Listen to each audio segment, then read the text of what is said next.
After sailing through endless vicissitudes of life, I am speechless at the display of honor and respect bestowed upon me. I gravely doubt whether or not I do deserve it, but with earnest sincerity, I owe my life and accomplishments to all of you sitting in front of me. I have gathered all my experiences in solitude. Life, with all its multifarious attires, itself acts as the best of teachers. If the process of education is a pious pilgrimage, then the school is a temple and students are the devotees. Naturally, to keep the sanctity of this holy place, the students have to shoulder the bulk of responsibility.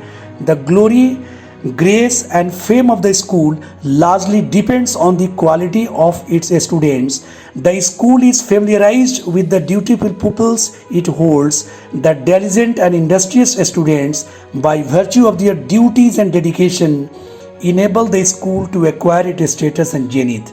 The students must hold their teacher in high esteem, must ensure the property of the school intact, and must create a favorable condition for fostering meaningful learning. In spite of all these facts, designed on the basis of ideology for the latest development of the students in the school environment, a bitter experience I am going to share. Scholastic individuals are more in a positive to use or misuse their intellect in a more effective way than their relatively ignorant counterparts.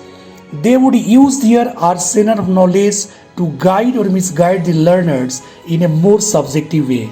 They would form an opinion and impregnate their disciple to scatter or propagate it backed by some sound reasons.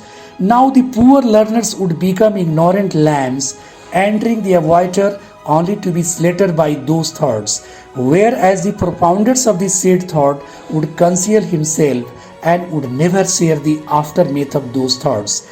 As such, one should weigh and consider any opinion before taking it for granted, otherwise the more heavy thoughts would become a burden for the poor receiver.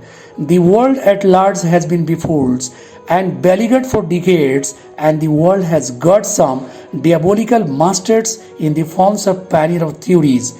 One must be objective, calculative, and sincere enough to adjust and adjudicate any said nation.